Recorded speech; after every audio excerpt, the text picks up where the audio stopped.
What's the most entitled thing a family member has demanded from you? After 7 months of failed attempts, my husband Kyle and I announced that we were finally pregnant. Everyone erupted with cheers, except for my sister Jacqueline, who smashed her wine glass against the marble counter. "How dare you!" she shrieked. "You know how long I've been trying for a baby? I deserve to be the first." Mom tried to tell her 19-year-olds aren't ready for a baby, but Jacqueline refused to back down. She grabbed her purse, then dramatically stormed out yelling that I better abort my baby within 1 week, or else she's getting the police involved. The next morning, she showed up at our door with printed pages from abortion clinics, shoving them into Kyle's chest while he was still in his boxers. "I made appointments for her at 3 different places," she announced to our entire cul-de-sac. "She just needs to pick one." When Kyle tore up the papers, she called the whole family demanding an emergency intervention. That Sunday, 23 relatives crammed into Mom's living room, while Jacqueline stood at the fireplace like she was delivering a TED Talk on why I was destroying her life by having a baby first. She actually had a PowerPoint. Our Uncle Jeffrey, who's a lawyer, finally told her there's no legal precedent for forcing someone to abort because you want to be pregnant first. She pointed at me with tears streaming down her face and said if I didn't terminate by Monday, she'd never speak to any of us again. But we called her bluff, and all 23 of us told her, "See you, Felicia." She actually left sobbing, and we didn't hear from her for a long time. And then, 7 months into my pregnancy, we were having our baby shower when the door flew open. It was Jacqueline. She walked in with her hand on a massive belly, wearing a shirt that said, "First grandchild loading." Everyone went silent. Mom dropped her cake knife. "Surprise! I'm almost due," she announced, spinning around so everyone could see. "I got pregnant right after that horrible meeting where you all betrayed me. I'm 10 weeks away from giving birth." Nobody was impressed, and when I decided to screw with her and mentioned my due date that was 8 weeks away, her face turned deep red with anger. She grabbed my arm and whispered the dates didn't matter because she'd make sure hers came first, then left before anyone could respond. My mom called me that Tuesday bawling her eyes out. She'd found out from Jacqueline's roommate that Jacqueline had been taking black market labor induction substances she'd bought from some website in Romania, risking her baby's life to deliver before me. Now, Jacqueline was in the ICU, but not because of the substances. Turns out, Jacqueline had found some girl on Craigslist whose mother used to be a midwife in the Philippines, and paid this girl to perform a C-section in her living room. The girl kept refusing, saying Jacqueline was only 31 weeks. But my sister threatened to do it herself with kitchen knives if she didn't help. They used box cutters sterilized with vodka. Jacqueline lost so much blood that her neighbor saw it seeping under the apartment door. The baby somehow came out alive, but he was purple and barely breathing. They both nearly died in the ambulance. The baby went straight to the NICU on a ventilator, and Jacqueline needed a full hysterectomy. She'd never have another child. When she came to, the first thing she did was call me from her hospital bed. "You did this," she gasped through the oxygen mask. "My baby is dying because you couldn't wait until me to have a child." The craziest part about all this is now that she was fighting for life, suddenly the family was split down the middle. One half thought she'd lost her mind, but the other actually thought I should have delayed announcing my pregnancy to spare her feelings. One aunt even said I should have just aborted. But everyone agreed on one thing. We all needed to be there for the sick baby. My own pregnancy became pushed to the side. I didn't mind much, though. My baby was mine and my husband's, not my mom's.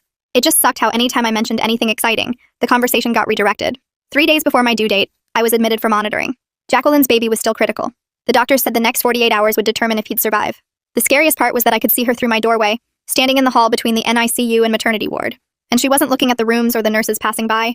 She was staring directly at my belly with an expression I'd never seen before. "Tomorrow morning, they're inducing me." Jacqueline knows the exact time. She's been asking the nurses questions about the delivery room locations and whether they ever leave babies unattended. The NICU is 1 floor below maternity. If her baby doesn't make it through the night, I don't know what she'll do when mine is born healthy in the morning. The clock showed 3 a.m. when I woke up to Kyle's voice in the dark, already talking to someone on his phone about Jacqueline asking the nurses where babies get taken after delivery. He was pacing by the window, explaining how she'd been watching the hallways and timing how long nurses stayed in each room. The charge nurse on the other end promised to add a special security code to my chart right away and alert the whole night shift. Kyle wasn't satisfied, though, his voice getting louder as he demanded specific names of who would protect us and exactly what they'd do if Jacqueline tried to get near our baby. His hands were shaking as he wrote down names on the hospital notepad, asking about door locks and panic buttons, and whether security could physically stop someone from entering our room. The nurse kept trying to calm him down, but Kyle wanted a meeting with hospital security before my induction started at 8 a.m. Within an hour, Francis Bergman showed up at our door wearing a security supervisor badge and carrying a thick folder of protocols. He walked us through every single safety measure they had, showing us pictures of the electronic badges that tracked everyone's location, and explaining how the infant security tags would trigger an automatic lockdown if anyone tried to remove them or take a baby past certain doors. Francis took out his phone and had me send him the clearest photo I had of Jacqueline, so he could distribute it to every security guard on every shift with instructions to watch for her. He showed us the dedicated officer assigned to the maternity ward and gave us his direct number, promising someone would check on us every hour once labor started. At 5 a.m., someone knocked, and Olympia Hicks from Social Services came in with a clipboard full of forms, explaining she needed to document all the threats Jacqueline had made for potential CPS involvement. She sat in the uncomfortable visitor chair asking detailed questions about every interaction, every threat, every time Jacqueline had mentioned our baby, while I felt my face burning with embarrassment at having to tell a complete stranger about my family's mess. Olympia explained the process for getting an emergency restraining order and said she could start the paperwork right now if we wanted, that a judge could issue it before the baby was even born. My phone started buzzing nonstop as Mom apparently told everyone in the family group chat about the security measures we'd requested. Half my cousins thought I was being dramatic and overreacting to a new mother's stress, while the other half started sharing stories I'd never heard before about times Jacqueline had scared them or done something unstable when she didn't get her way. My aunt sent 3 paragraphs about how Jacqueline had keyed her car after not being invited to a party in high school, and my cousin mentioned finding Jacqueline going through her purse at Christmas looking for birth control pills to throw away. Uncle Jeffrey sent a private text saying he knew a detective named Cyrus Powell who specialized in these cases and could fast-track a police report if we needed one. I hesitated for a second, worried about making everything worse and turning this into an even bigger family war. But Kyle grabbed my phone out of my hand and typed back, YESPLEASE in all caps before I could stop him. A nurse rushed into our room looking worried and told us Jacqueline's baby had taken a bad turn overnight with his oxygen levels dropping so low they had to increase the ventilator support and add more medications. She said the NICU team was doing everything they could, but the next few hours were critical, and despite everything Jacqueline had done, I felt my chest tighten thinking about that tiny baby struggling to breathe because his mother couldn't wait 2 more months. The morning shift nurse came in at 7 a.m. and went over the whole delivery room setup with us, pointing out on a map where each nurse would be stationed and emphasizing that babies were never, ever left alone, even for a second. She showed us the matching ID bands we'd all wear with special numbers that had to match exactly, or alarms would go off. And she seemed genuinely concerned as she promised to personally stay in the room with us through the entire delivery, no matter how long it took.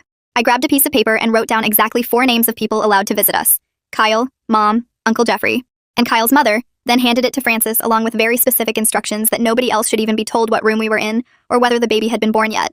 Francis took the list seriously, making me initial next to each name and asking for physical descriptions of each person so his team could verify identities before letting anyone through. Kyle pulled me into the bathroom and closed the door, his whole body shaking as he admitted he was terrified he'd freeze up if Jacqueline actually showed up during delivery, that he wouldn't be able to protect us when it really mattered. He kept saying he should be stronger, should be ready to fight, but all he could think about was how he'd failed to see this coming and stop it before it got this bad. We held each other in that tiny hospital bathroom, promising we'd protect each other and our baby, no matter what happened, and I could feel his heart racing against my chest as we both tried not to cry. The bathroom door opened, and Francis was standing there with his clipboard, telling us that Jacqueline had just tried getting past the main security desk using a visitor pass from yesterday. She told the guards she needed to check on her baby, but they recognized her from the photo I'd given them earlier and walked her straight back to the NICU waiting area with a warning about restricted access. Francis said she kept arguing with them the whole way, insisting she had a right to see me since we were sisters, but they held firm and told her one more attempt would mean removal from the hospital completely. Kyle squeezed my hand harder as Francis explained they'd now stationed someone specifically to watch for her near all the maternity ward entrances. I could barely process what Francis was saying because Olympia knocked and came in right behind him with a stack of papers that looked official and scary. She sat on the edge of the hospital bed and started filling out forms for mandated reporting, explaining that every threat Jacqueline had made against my unborn child was going into an official record that would trigger automatic CPS review once the baby arrived. Her pen moved quickly across the pages as she asked me specific dates and times, and I watched her write down everything from the wine glass incident to the abortion clinic papers to yesterday's hallway staring. The paperwork felt both reassuring and deeply sad because this was really happening. My own sister was documented as a threat to my child. Olympia kept her voice calm and professional, but I saw her jaw tighten when I described how Jacqueline had grabbed my arm at the baby shower and whispered about making sure hers came first. She made